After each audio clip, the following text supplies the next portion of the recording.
passer du coup au la deuxième table ronde, le deuxième temps d'échange autour de l'évaluation, avec la présence de Grégory Nino qui nous a rejoint, j'ai vu tout à l'heure, voilà, et puis de Laurence Verneuil.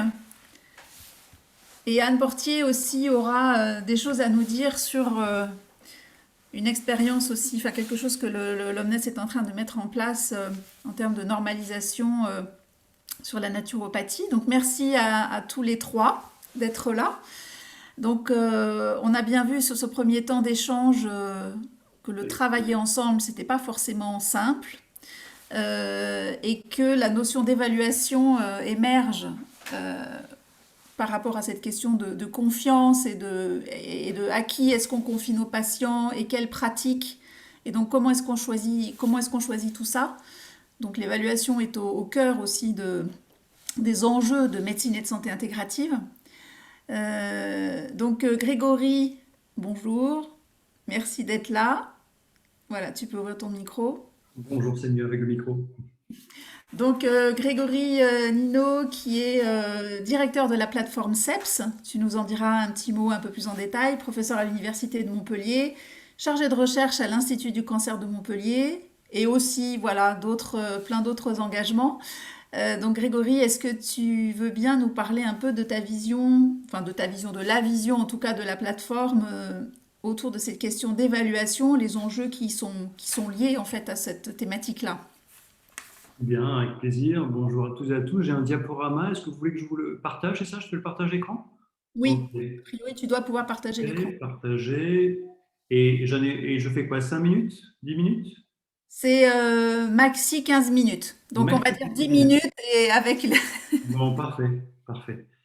Et donc, oui, je travaille effectivement dans un institut qui est une équipe aujourd'hui INSERM et universitaire. Et donc, c'est un laboratoire qui s'intéresse à ces pratiques au sens large et de la façon dont on peut potentiellement les évaluer. On voit qu'il y a des besoins et donc ça a été évoqué tout à l'heure par Isabelle et par d'autres. Je pense que la question de l'évaluation va être toujours un élément important pour que l'intégration se fasse mieux, d'une part, donc que les pratiques puissent se faire, et d'autre part, me semble-t-il, que des modèles de remboursement et d'aide aux personnes les plus fragiles puissent véritablement puissent se faire, puisque, hélas, pour l'instant, je pense que beaucoup de ces pratiques sont surtout utilisées par des gens favorisés et elles échappent aux gens qui en auraient aussi besoin et pour plein de raisons. Voilà, je crois que l'évaluation va être un pilier important de l'intégration de ces pratiques au sens système de santé, hein. Deuxième élément, donc j'ai. Pardon, juste la partie remboursement, du coup on le redétaillera dans la Oui, prochaine table ronde tout à à fait, laquelle tout à je fait. participe. Mais je voulais simplement dire que c'est un élément, l'évaluation, qui va être un pilier de ces éléments économiques de demain. Et oui. Deuxième élément, on a fondé donc une plateforme universitaire collaborative. C'est un élément important, le mot collaboratif. On pense que, Isabelle l'a dit, mais je crois que c'est essentiel que cette intelligence collective se passe. Et donc, Christine Bellhomme fait partie aussi de cette plateforme.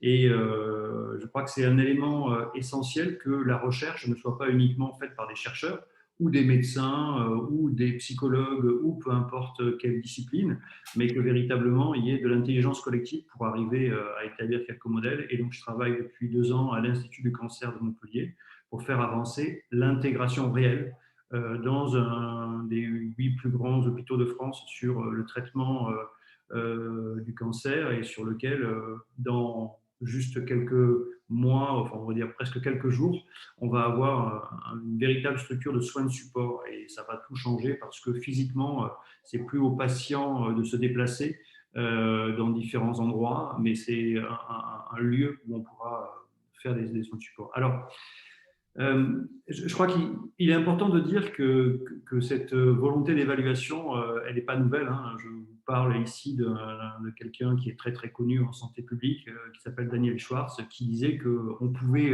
tout à fait évaluer de façon rigoureuse les médecines douces. Le seul problème, c'est qu'on ne le veut pas et on ne le veut pas suffisamment.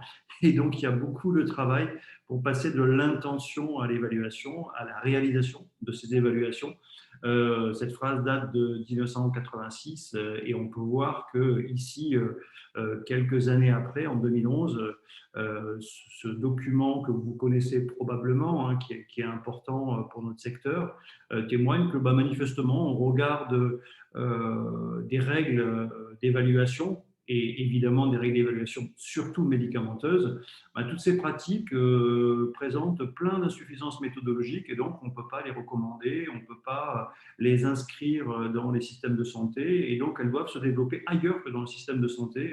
Donc c'est un rapport assez violent qui montre que pourtant il y a des choses à faire et donc peut-être que oui, il y a à améliorer, à plus faire de recherche, mais potentiellement qu'il faut aussi faire évoluer les méthodologies d'évaluation. Et Laurence Verneuil est parmi nous et je pense qu'elle a aussi beaucoup de choses à dire sur les méthodologies d'évaluation. Alors, vous l'avez évoqué ce matin, comment dire, je vais essayer d'être toujours très, très, on va dire, transparent et très clair et je pense que c'est un élément sur lequel éventuellement vous allez me dire que ce n'est pas juste, mais je le pense foncièrement avec beaucoup de gens. La plateforme réunit 160 personnes, on en parle depuis 10 ans. La relation qui soigne, c'est même pas quelque chose à discuter, c'est impératif. Un environnement qui est favorable aux soins, c'est même pas à discuter, c'est absolument indispensable. Donc pour moi, j'en fais presque un préalable au fait de voir si après on peut avoir peut-être des méthodes qui soignent, des techniques qui soignent. Et vous avez évoqué tout à l'heure que toutes les techniques sont identiques, je ne le crois pas, et la recherche est en train de montrer que des méthodes sont meilleures que d'autres pour soigner tel ou tel aspect de la santé. Et donc ces éléments-là s'appellent des interventions non médicamenteuses. Il y a beaucoup de gens qui ont écrit dans le monde pour dire que ces méthodes, elles ont effectivement un tenant et un aboutissant et qu'elles sont complémentaires des traitements biomédicaux. Mais attendez, une prescription d'un médicament, si l'infirmière ne la fait pas correctement, si le médecin ne le fait pas correctement, cette relation, si elle n'est pas correcte, finalement, l'effet sera minoré. Donc ça vaut à la fois pour les traitements biomédicaux, mais ça vaut également pour les interventions non médicamenteuses, ça vaut pour potentiellement ce qui va relever du social ou de l'environnement. C'est un élément essentiel. Donc je m'occupe moins de l'intégration que spécifiquement de ces aspects liés aux interventions non médicamenteuses. Alors on travaille progressivement à l'identification de ces pratiques, à la fois avec un vecteur psychologique, de l'art-thérapie, des programmes d'éducation pour la santé, des psychothérapies, des pratiques psychocorporelles, des thérapies assistées par l'animal, donc qui se développent de façon très importante, des aspects également physiques, donc des méthodes qui ont un fort accent corporel, je vais dire, donc avec des pratiques d'activité physique. J'ai entendu tout à l'heure l'activité physique adaptée, l'orthithérapie, les thérapies par le jardin, les physiothérapies, donc ce qu'on peut dire en France, surtout les méthodes de kinésithérapie, les thérapies manuelles, les programmes balnéologiques qui vont au-delà des cures thermales. Ensuite, des approches nutritionnelles, donc des compléments alimentaires, des programmes nutritionnels, des méthodes numériques avec la santé mobile, les thérapies par le jeu vidéo, la thérapie ou les thérapies de réalité virtuelle, et ensuite des pratiques ou des préparations plus élémentaires, donc des préparations minérales, des préparations mycologiques, botaniques, électromagnétiques et également les cosméceutiques qui connaissent un essor très important. Donc vous voyez les méta-catégories, donc les grandes catégories de ces interventions non médicamenteuses.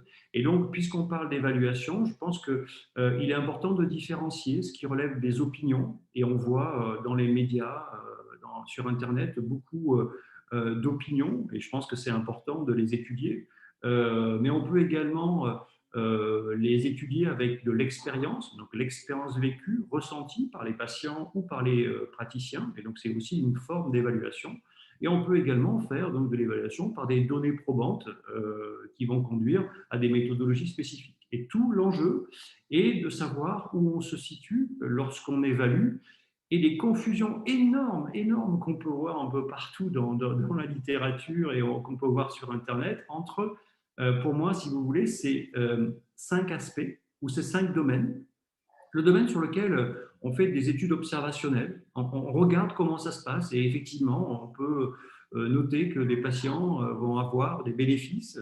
Mais il y a peu d'études prototypiques sur lesquelles on essaye d'être un peu plus précis sur ce qu'est la méthode. C'est quoi la méthode? Comment elle se passe? Dans quel cadre? Dans quel lieu? Avec quel professionnel? A-t-il une formation? Comment ça se passe? La recherche mécanistique, sur laquelle on essaye de comprendre pourquoi cette méthode fonctionne. La recherche interventionnelle, qui peut s'appeler recherche clinique dans le domaine de la santé, sur lequel on va comparer des méthodes, on va comparer des modalités de pratique.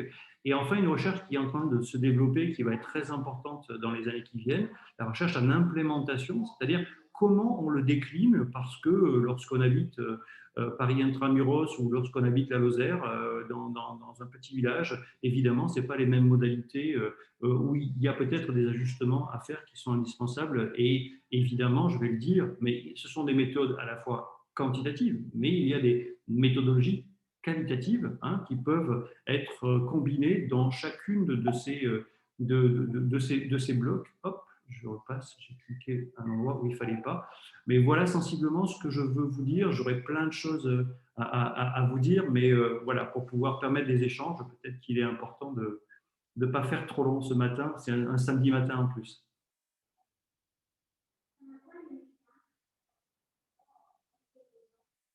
Pardon, j'avais coupé le micro.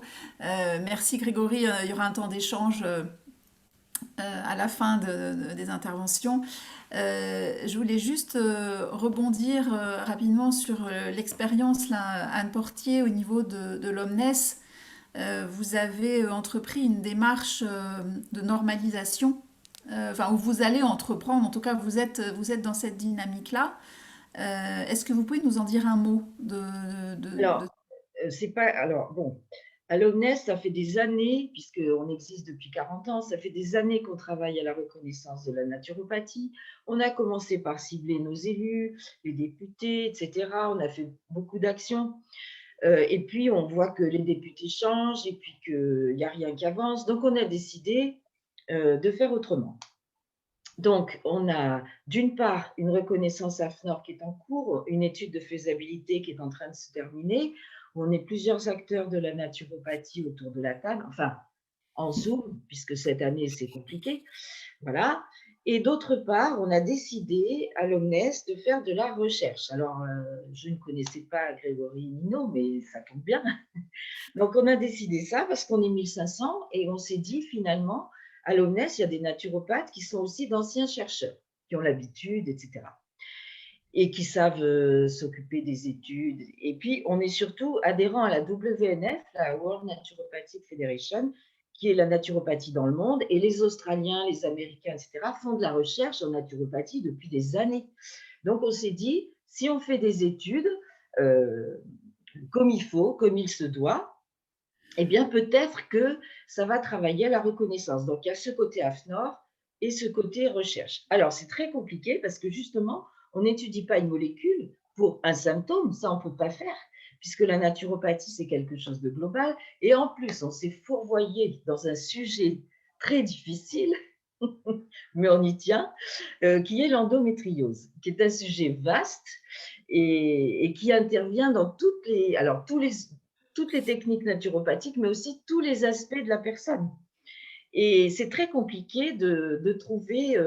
On travaille au questionnaire, on travaille au protocole. Enfin, c'est assez compliqué, mais on y travaille depuis 1 an maintenant, et on a bien l'intention de continuer.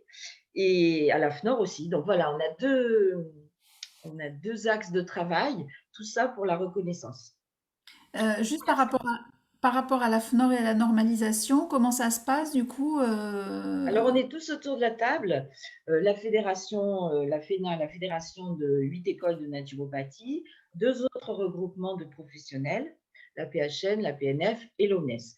Et on travaille avec une, enfin, une référente de la FNOR? référente de l'AFNOR qui a déjà travaillé pour les ostéopathes et qui a déjà travaillé pour les sophrologues. Donc, on se réunit assez souvent et on travaille à l'étude de faisabilité pour l'instant, qui va bientôt être terminée. Mais il y a eu 1 mois et demi, 2 mois d'arrêt à cause d'un piratage. Il y a des hackers qui ont piraté l'AFNOR et leurs ordinateurs étaient tout pleins de virus, parce que les virus, finalement, c'est pas que dans l'air. Et du coup, on a pris 2 mois de retard. Mais c'est un travail où chaque mot compte, chaque virgule, chaque terme, etc.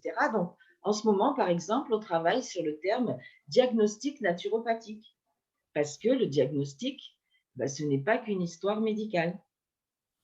Donc, vous définissez les termes, On vous... définit chaque terme. Ouais.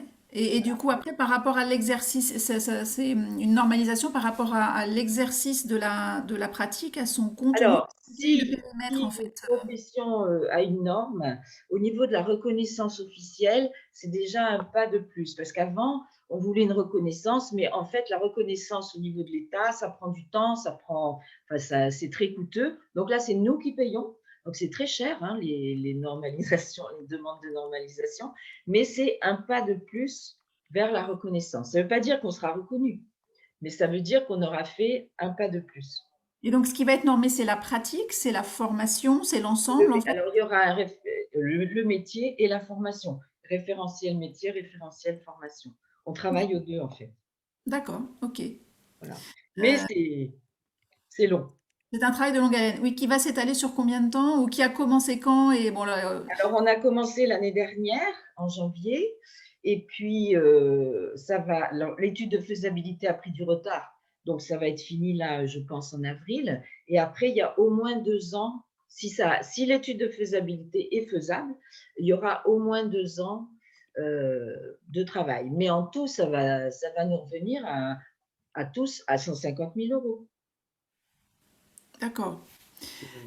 Juste, je me permets, Grégory, de poser la question sur combien de pratiques vous avez identifiées au sein de la plateforme, juste pour qu'on se rende compte de l'ampleur du chantier en termes d'évaluation pratique par pratique.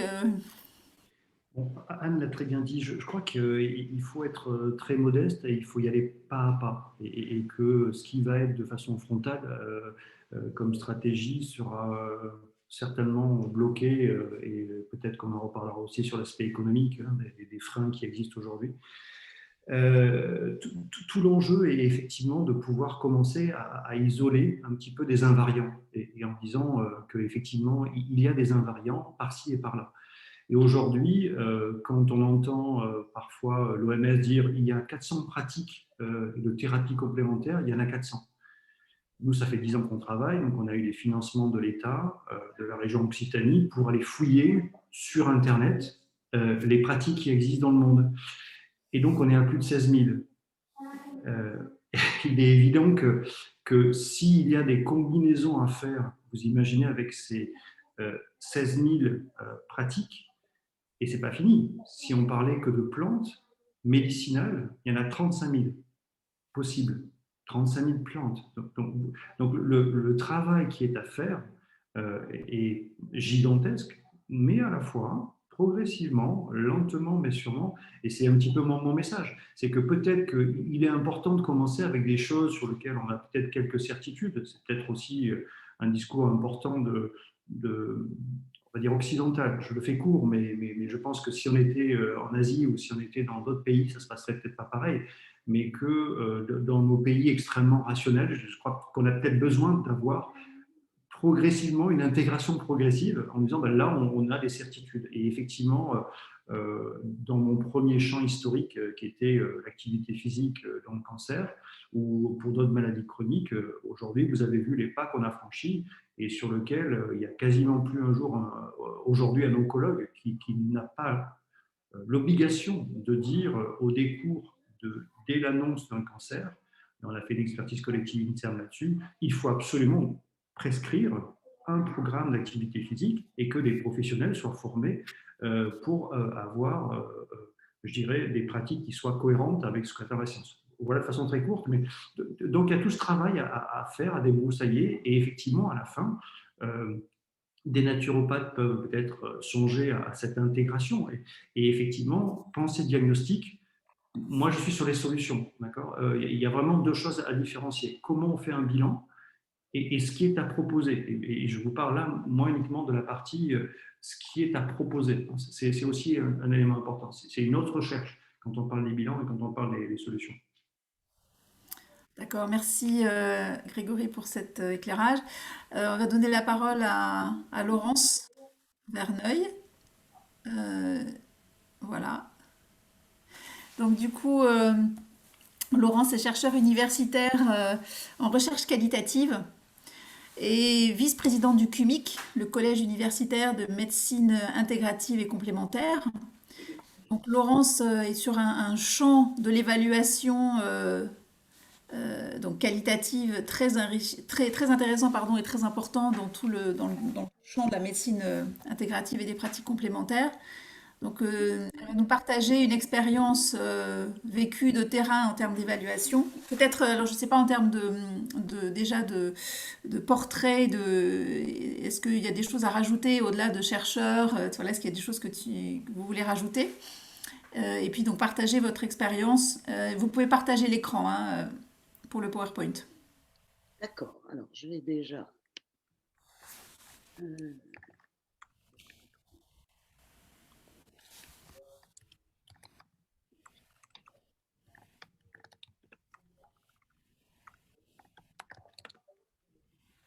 ah,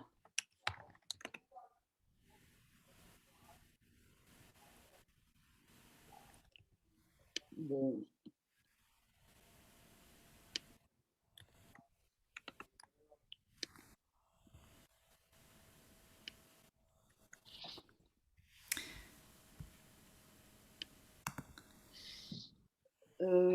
bah écoutez, je ne sais pas, je ne le vois pas.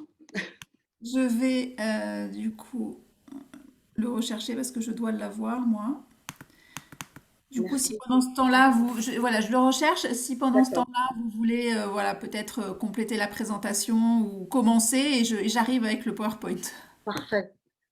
Ah ben voilà, c'est génial comme timing. Oui, donc d'abord merci à cette initiative, bravo à l'équipe de cette association, bravo aussi au travail d'Alain Toledano, à Christine Bellhomme. Enfin, on voit qu'on est en effet, Isabelle Grégory, qu'on est dans un système de connexion et d'interaction. Alors, pour compléter ton propos, Christine, oui, donc je suis professeure de médecine. J'ai été longtemps chef de service. Je suis dermatologue hein, de formation. Et dans mon parcours, j'ai évidemment côtoyé la recherche fondamentale et j'ai donc travaillé sur des petites souris, sur des cellules et en particulier en oncogénèse. Et puis, dans ce parcours médical, j'ai rencontré le professeur Anne Reva-Lévy, qui est pédopsychiatre. Et donc, avec Anne, on a pu discuter des pratiques, de la question de l'écoute des médecins à l'hôpital. Et donc, on en est venu à écrire un ouvrage qui s'appelle Docteur écouté. C'était il y a quelques années chez Albin Michel. Et à la suite de cette initiative, j'ai finalement rejoint le groupe de recherche qualitative mis en place par Anne Reva-Lévy à l'Université Paris 7 et qui donc va s'intéresser en effet au vécu, à l'expérience vécue des patients. Alors, aujourd'hui, je vais essayer rapidement de vous présenter ce que c'est que la recherche qualitative et dans quel contexte la recherche qualitative se positionne. Donc, je vais, dans un premier temps, reprendre quelques éléments sur ce qu'on appelle l'evidence-based medicine et le laisser contrôler randomisé, vous montrer dans quelle mesure ça peut avoir des limites justement dans l'évaluation des thérapies complémentaires, essayer de vous montrer l'intérêt de la recherche qualitative dans ce domaine d'exploration des thérapies complémentaires, et donc vous parler de la méthode que nous avons pu élaborer spécifiquement dans le champ de la santé, la méthode IPSE pour Inductive Process to Analyze the Structure of Lived Experience, et puis terminer sur les approches mixtes. Alors, pour parler du qualitatif, il faut qu'on parle du paradigme et du concept hégémonique actuel, comme tout le monde l'entend à travers le Covid. Désormais, les journalistes, les politiques deviennent chercheurs et scientifiques, et finalement, on voit que tout ça est un peu complexe, un peu incertain, un peu flou. Donc, on évolue la recherche clinique, la recherche sur l'évaluation des pratiques de santé, c'est élaboré avant tout à partir de l'evidence-based medicine. Et donc, l'évaluation de ces thérapies complémentaires dans ce contexte de l'evidence-based medicine et de l'essai contrôlé randomisé sont réellement un problème parce que on va essayer de montrer que cet outil n'est pas forcément adapté en tant que tel. Le problème, c'est que la reconnaissance de ces approches en tant que traitement est fondamentale, et que de ne pas trouver la bonne méthode pour les évaluer, ça va conduire à un réel discrédit par la communauté scientifique, parce qu'on n'a pas de preuve de leur efficacité. Alors, jusqu'à présent, ces méthodes ont été évaluées essentiellement comme le médicament, avec ce qu'on appelle l'essai contrôlé randomisé, qui est un protocole expérimental où finalement on va comparer deux groupes, un groupe dans lequel vous avez la méthode que vous souhaitez évaluer, et un autre groupe qui ne bénéficie pas de cette méthode.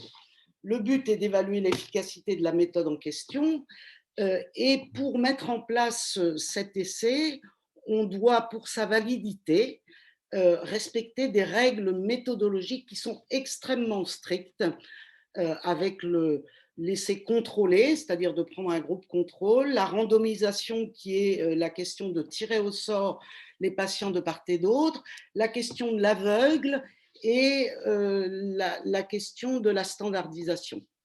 Diapositive.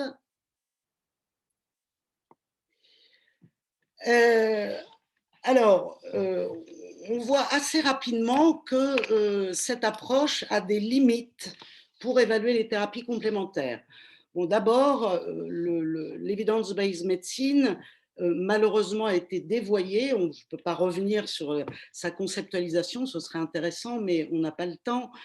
Mais résultat, on s'est figé sur un seul des aspects de cette evidence-based medicine, qui est la logique de quantification comme une fin en soi. Grégory parlait tout à l'heure des données probantes. Les données probantes sont ces données qui vont justement émerger de l'essai contrôlé randomisé. Le problème, c'est que cette approche va mettre complètement de côté les données qui sont propres au sujet, toutes les données contextuelles, sociodémographiques, professionnelles, émotionnelles, et que dans cette approche, le point de vue des patients et des aidants n'est jamais pris en compte. Ce qu'il faut savoir aussi, c'est que finalement, cette approche méthodologique va évaluer une efficacité théorique, mais pas dans la vie réelle, et qu'elle utilise un outil statistique pour donner finalement un résultat moyen, et que dans la vraie vie, il n'y a pas de sujet moyen, hein, il y a une multitude de singularités. Et ce qui montre en effet les limites de cette approche méthodologique, c'est par exemple sur l'acupuncture, on a eu des milliers d'essais contrôlés randomisés, et finalement les conclusions ne sont pas du tout claires et définitives, ce qui amène à se reposer la question du présupposé qui sous-tend l'évaluation. Et quand on y regarde de plus près, on voit bien que la randomisation est compliquée dans une thérapie complémentaire parce que les patients vont avoir des préférences par exemple pour la méditation.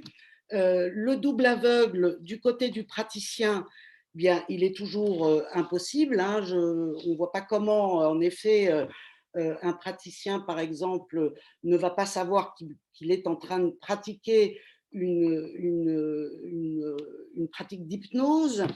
La standardisation est un réel problème. Dans la logique quantitative de l'essai contrôlé randomisé, on veut absolument que les sujets soient les plus homogènes possibles, alors que les thérapies complémentaires sont des approches personnalisées et non standardisées. Et puis enfin, il y a la problématique des critères de jugement, mais bon, là, je n'ai pas le temps de rentrer dans les détails. Diapositive. Voilà, donc très brièvement, on voit que ce référentiel de l'essai contrôlé randomisé a des limites et n'est pas transférable en tant que tel pour évaluer ces thérapies complémentaires, ce qui amène d'ailleurs un grand nombre d'essais à être négatifs. Et puis, finalement, la question importante, ce n'est pas de savoir si l'étude est randomisée ou pas, mais plutôt de savoir si on a une bonne méthode, Grégory en parlait tout à l'heure, une méthode adaptée pour répondre à une question et évidemment avec le maximum de rigueur scientifique. Ce qui a amené la communauté scientifique quand même à se questionner sur d'autres approches, d'autres méthodes, et en particulier donc la recherche qualitative et les approches mixtes. Alors ça c'est très chargé, mais je vais résumer cette diapositive. Alors, je fais partie d'une équipe INSERM, tout à fait estampillée académique, et par ailleurs, on a développé, pour promouvoir la recherche qualitative, une association qui s'appelle IPSEA, qui est en fait l'acronyme de notre méthode, pour amener justement la communauté scientifique à utiliser cette approche pour faire de l'évaluation. Et donc, on a une vision qui est la nôtre, mais qui, je pense, peut se décliner largement. Finalement, c'est quoi la recherche qualitative? Ça va être ce que les sujets disent de ce qu'ils vivent à un autre, et en l'occurrence, à un chercheur. Alors, la recherche qualitative en pratique, ce sont des entretiens. On va aller poser une question et on va aller évaluer de manière approfondie chez les patients ou les aidants ou les protagonistes des soins, aller rechercher de manière approfondie leur expérience pour finalement recueillir des données verbales. Ce qui est fondamental, c'est que dans cette recherche qualitative, la subjectivité évidemment du patient, le patient est expert dans son savoir, mais également celle du chercheur est très importante. Et finalement, on va faire émerger de la connaissance à travers la rencontre qui va co-construire les données et les nouvelles hypothèses. Pour parler de ce débat quantitatif-qualitatif, juste un petit mot sur la question du paradigme, parce que les scientifiques, on va dire, de l'approche EBM, nous ramènent toujours à nous qualitativistes, finalement c'est du bavardage, votre affaire, parce qu'il n'y a pas de représentativité, les échantillons sont trop faibles, vous n'avez que 20 patients, mais il faut bien comprendre qu'on n'est absolument pas dans le même paradigme. La recherche quantitative, c'est un paradigme réaliste où finalement la réalité va être dissociée de l'objet qu'on étudie. Et l'enquêteur et l'objet d'étude sont totalement indépendants, ce qui est quand même une espèce d'invraisemblance quand on y réfléchit. On a toujours, en tant que chercheur, sa propre subjectivité qui est au travail. Et dans le quantitatif, on va être dans une démarche hypothético-déductive où on va aller vérifier des hypothèses. Est-ce que ce médicament est efficace dans l'endométriose ?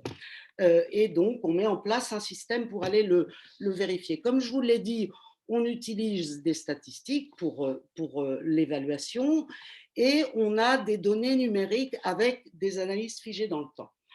Dans l'approche qualitative, on est dans un paradigme constructiviste, à savoir que finalement, la réalité est construite et elle est en constante évolution.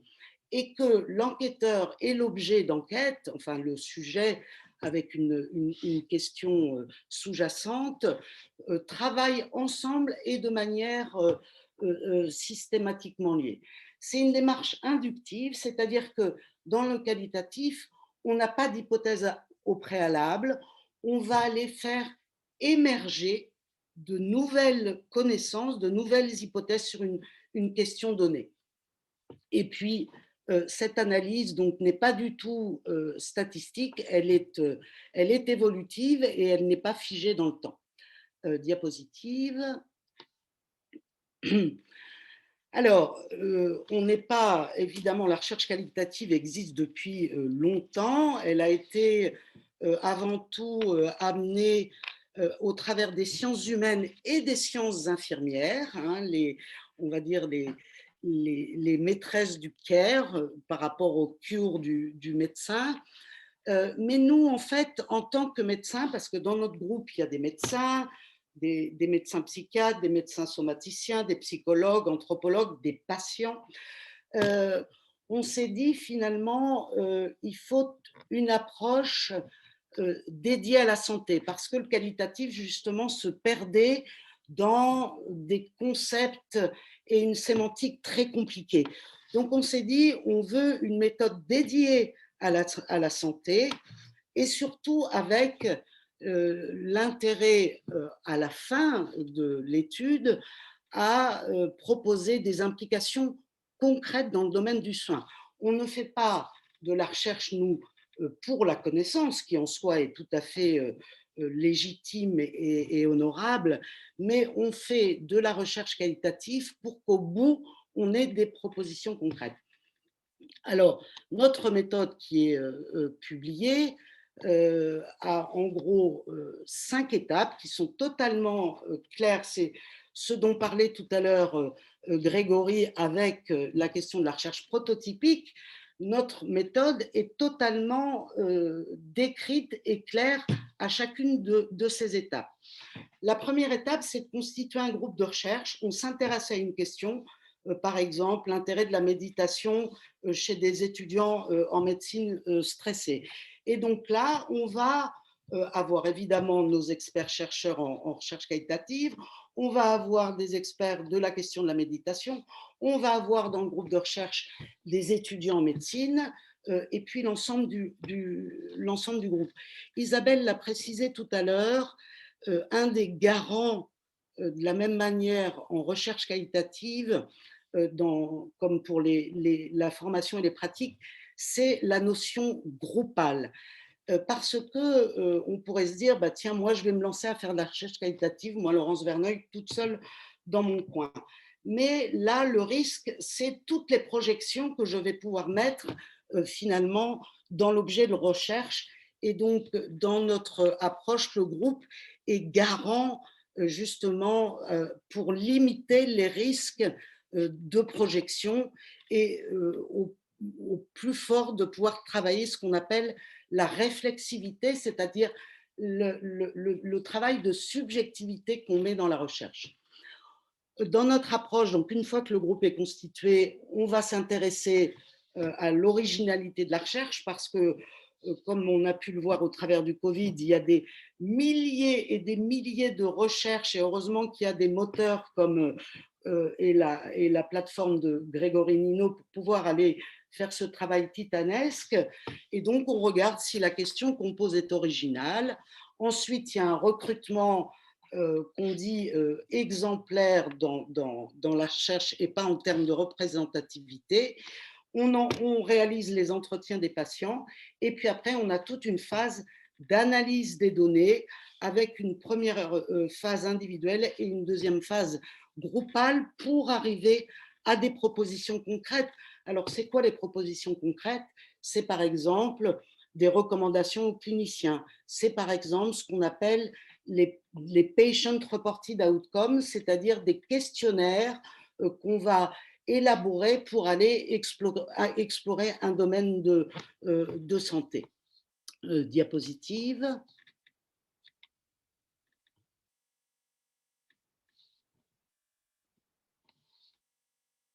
Merci. Donc, la spécificité de notre méthode, ça va reposer sur 5 critères innovants. Je vous l'ai dit, on implique de manière directe et co-construite les patients, les proches dans le processus de recherche. On va aller accéder en profondeur, de manière approfondie à l'expérience vécue des participants. Notre méthode est entièrement structurée de la question qu'on pose jusqu'aux implications concrètes. On utilise un vocabulaire accessible à tout le monde pour que chacun puisse se saisir de la méthode pour pouvoir la mettre en place. On sait articuler et on intègre, là le mot est comment dire, le mot d'ordre aujourd'hui, on intègre la recherche qualitative à l'evidence-based medicine. Et alors, au jour d'aujourd'hui, il n'y a pas de méthode qualitative qui ait pu décliner ce type de critères. Diapositive. Alors ça, c'est un exemple. On y reviendra si on peut passer. Je ne veux pas monopoliser le temps, mais c'était un exemple d'étude. Diapositive. Alors, pour parler des thérapies complémentaires, vous voyez que il y a eu une revue, une synthèse en 2012 dans un journal de thérapie complémentaire, et on voit que 84% des études utilisent une approche quantitative, l'approche qualitative étant que de 1%, et puis les méthodes mixtes, dont je vais dire un petit mot maintenant, ne sont utilisées que de l'ordre de 4%. C'est quoi les études mixtes? C'est aussi de l'intégratif, c'est finalement articuler le quantitatif et le qualitatif pour optimiser, agrandir les données de la recherche.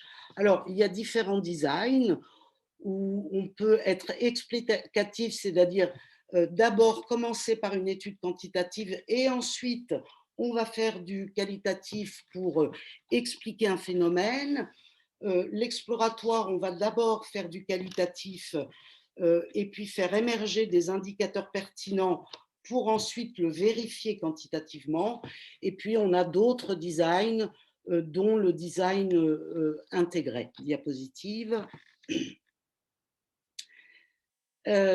Alors, pour conclure, j'aime bien cette frise parce que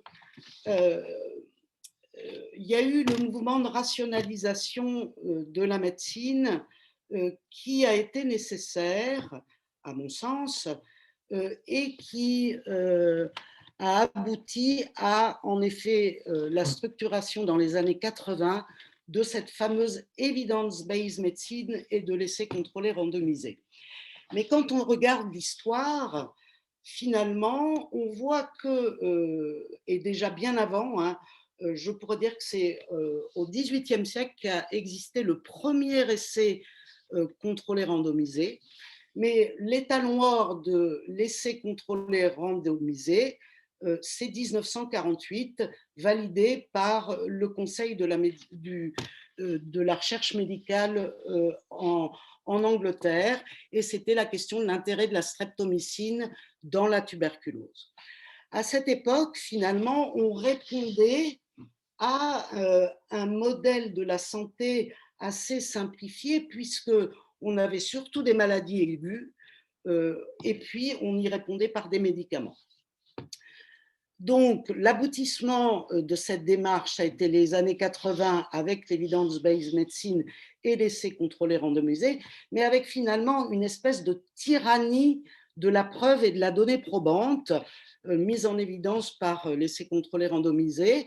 Et du coup, il y a eu une hiérarchisation de la qualité et de la nature des études et ne valaient que les méta-analyses ou les essais contrôlés randomisés, dont on voit bien que les règles pour leur validité sont extrêmement difficiles à mettre en place. Et puis on voit qu'on est dans une évolution sociétale et donc de la santé, avec un écosystème qui s'est extrêmement complexifié, l'apparition des maladies chroniques, on parle plutôt maintenant de processus de soins, de médecine personnalisée, de l'expérience patient, du patient partenaire. Et là, en 2016, il y a eu, par ce même conseil de la recherche médicale anglais, une évolution aussi de la position initiale. Hein. On fait ce qui ne vaut n'est que le quantitatif vers, en effet, une évolution vers la combinaison du quantitatif et du qualitatif pour évaluer ces processus complexes de thérapie complémentaire, mais d'autres processus de soins en général. Merci Laurence, on va dire qu'il nous reste 5 minutes. Non. Oui, Laurence, c'est juste pour le maître du temps qui vous dit qu'il vous reste 5 minutes. Hein. C'est pas coupé là directement. Hein. D'accord. Voilà, donc vous pouvez continuer, excusez-nous. Oui, donc en fait, je crois qu'on est en effet pour plein de raisons dans des changements paradigmatiques de la société et la recherche et la médecine en font partie. Et je ne vois pas comment, au jour d'aujourd'hui, on pourrait faire l'économie d'aller mesurer le savoir expérientiel des patients. C'est quelque chose de... Et d'ailleurs, ça a une incongruité invraisemblable quand on y réfléchit. Le bon sens va dans le sens, en effet, de qu'est-ce que le patient dit du traitement de ses effets secondaires, de son efficacité. Et là, pour le coup, la recherche qualitative est probablement l'approche la plus adaptée pour aller mesurer, évaluer ce savoir expérientiel. Et dans les thérapies complémentaires qui sont des approches personnalisées, non standardisées, je crois qu'on ne peut pas faire l'économie, en effet, d'une approche qualitative que je ne mets pas du tout en opposition. Hein. J'espère vous avoir transmis l'idée qu'on est complémentaire, intégré, articulé à la recherche quantitative qui, jusqu'à présent, est le pilier de la recherche clinique dans le monde. Est-ce qu'en 2 minutes, du coup, Laurence, tu peux peut-être dire un mot de l'expérience de terrain, enfin l'étude que tu voulais citer là dans ton diaporama et que tu as passé rapidement 2 minutes pour quelque chose de concret justement. Oui, alors quelque chose de... on peut peut-être mettre la diapo si vous voulez, Christine.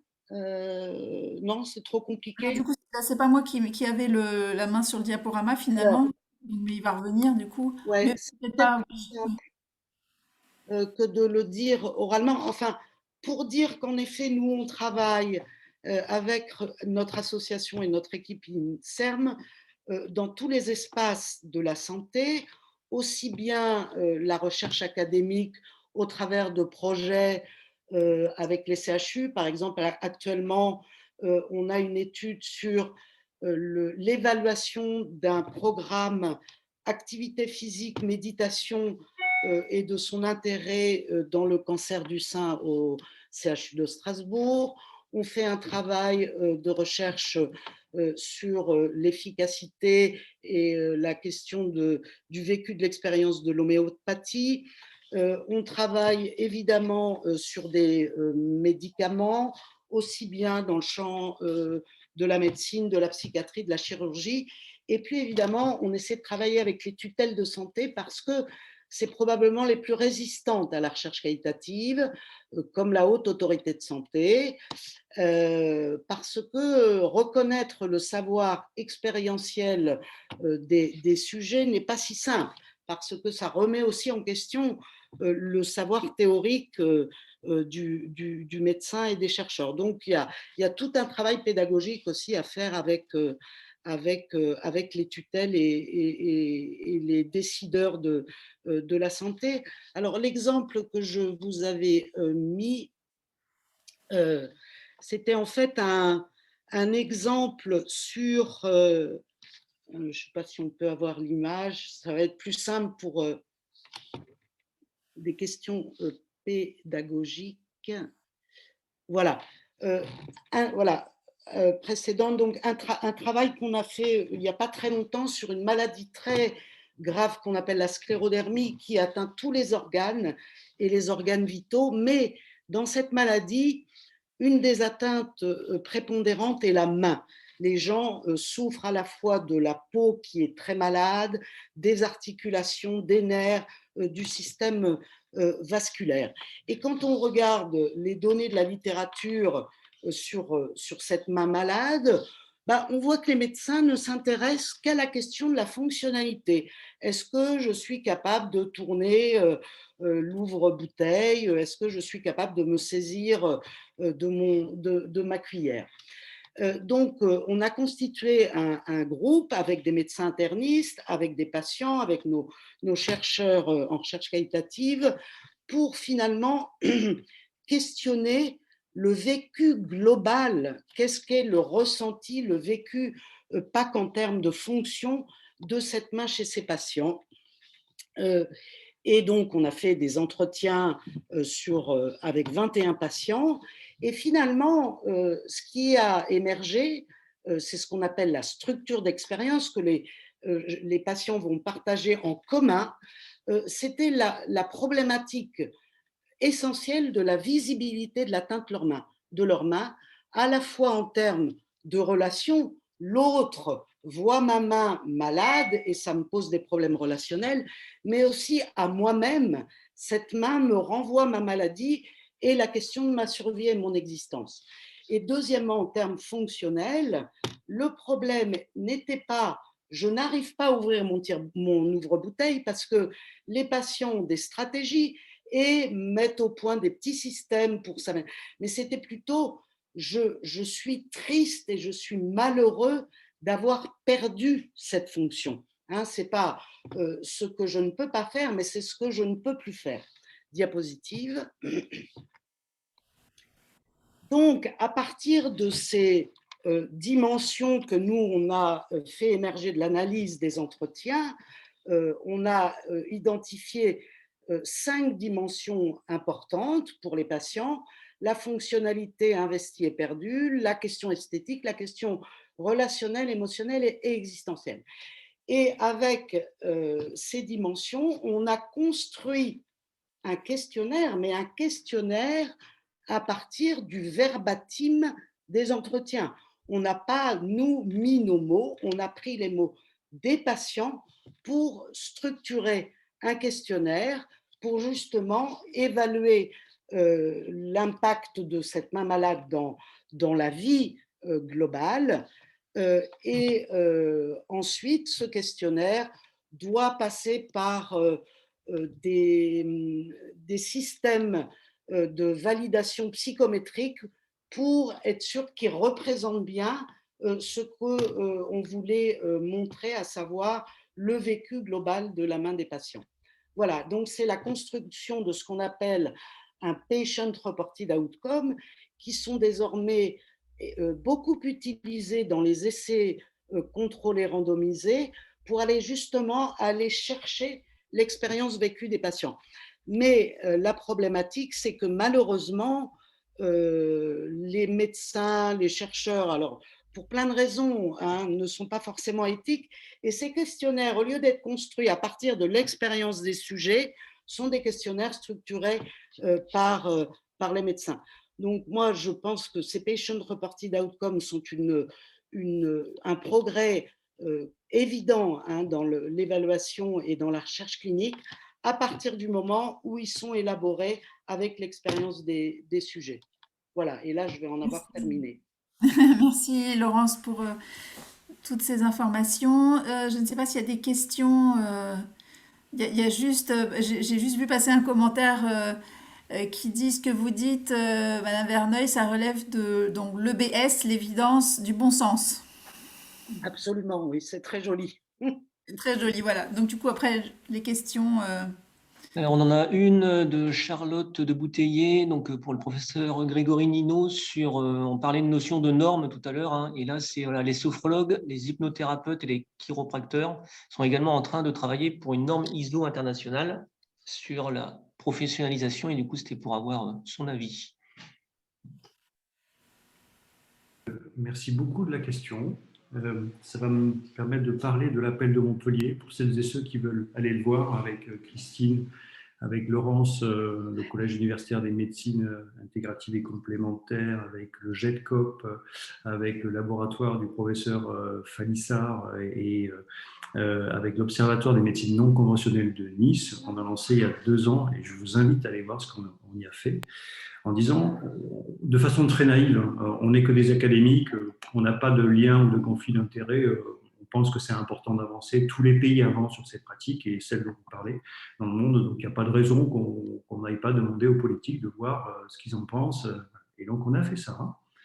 Je vous donne le résultat, mais vous irez voir sur le site. À peine 11% de retour sur les 201 courriers envoyés aux députés, aux sénateurs, etc. Avec la responsable d'Europe a renvoyé, santé, hein, a renvoyé à la France. Le Premier ministre de l'époque, M. Édouard, a renvoyé donc à la ministre de la Santé, Mme Buzyn, qui n'a jamais répondu. Les députés ont fait des courriers tout à fait aimables en disant que c'était important, cette thématique, mais bon, voilà. Et il ne s'est jamais rien passé. Donc, pour vous répondre, effectivement, et je le vois pour la naturopathie, ça a été évoqué précédemment, je crois que c'est l'avenir. Je pense que c'est l'avenir même essentiel de ces pratiques.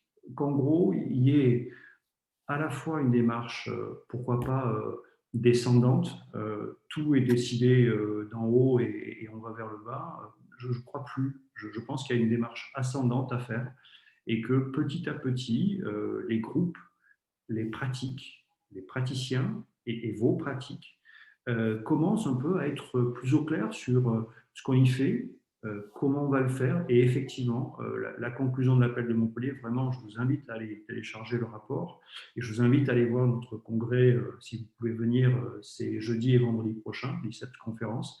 On va avancer de façon très importante. On pense que c'est la seule. Et j'ai beaucoup de doutes, hein, en tant qu'universitaire et on est là aussi pour dire à la plateforme avec 160 participants qu'on n'est pas en train de dire la vérité, mais qu'il faut aller vers quelque chose de plus rationnel. Je voulais en dire un mot. Et finalement, on voit que c'est la façon d'avancer. Et je vous rappelle qu'on a tous, et on traverse tous, une pandémie terrible. Et en fait, si vous regardez l'AFNOR a produit une norme pour un masque et pour la construction d'un masque en 15 jours. Hein, en 15 jours, mettant en évidence qu'on pouvait fabriquer un masque de telle façon, etc., qu'il était aussi efficace que des dispositifs médicaux, ce que j'évoquais tout à l'heure, et que finalement, c'est possible.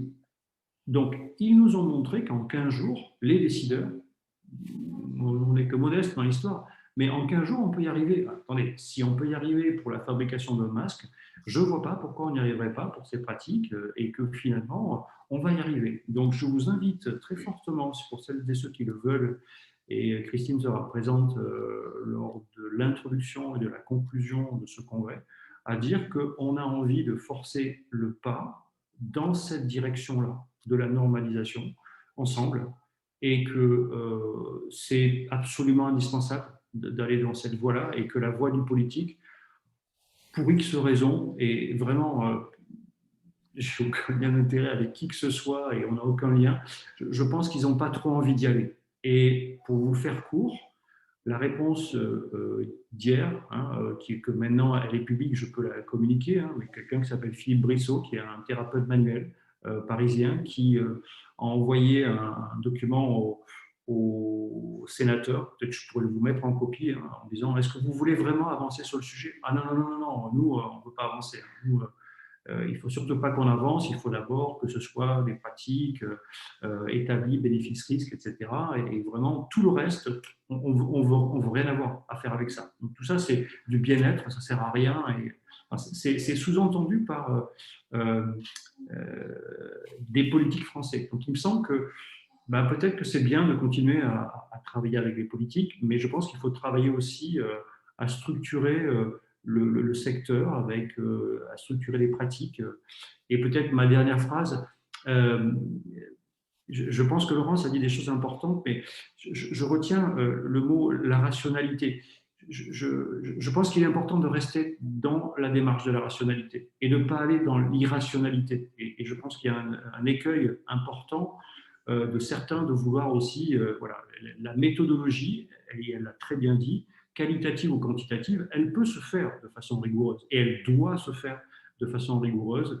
Peut-être ça prend encore une fois plus de temps, c'est la tortue face à peut-être le lièvre qui fait des messages publicitaires sur ces thématiques-là et que les médias s'en saisissent. Le dernier au Parisien était le massage du visage par les serpents réduit le stress. Génial, effectivement, c'est peut-être bien, mais il y a peut-être des méthodes que vous pratiquez, et donc les 3 disciplines dont vous parlez, sur lesquelles il va y avoir des effets de réduction du stress peut-être meilleurs que le massage du visage par les serpents. Merci Grégory.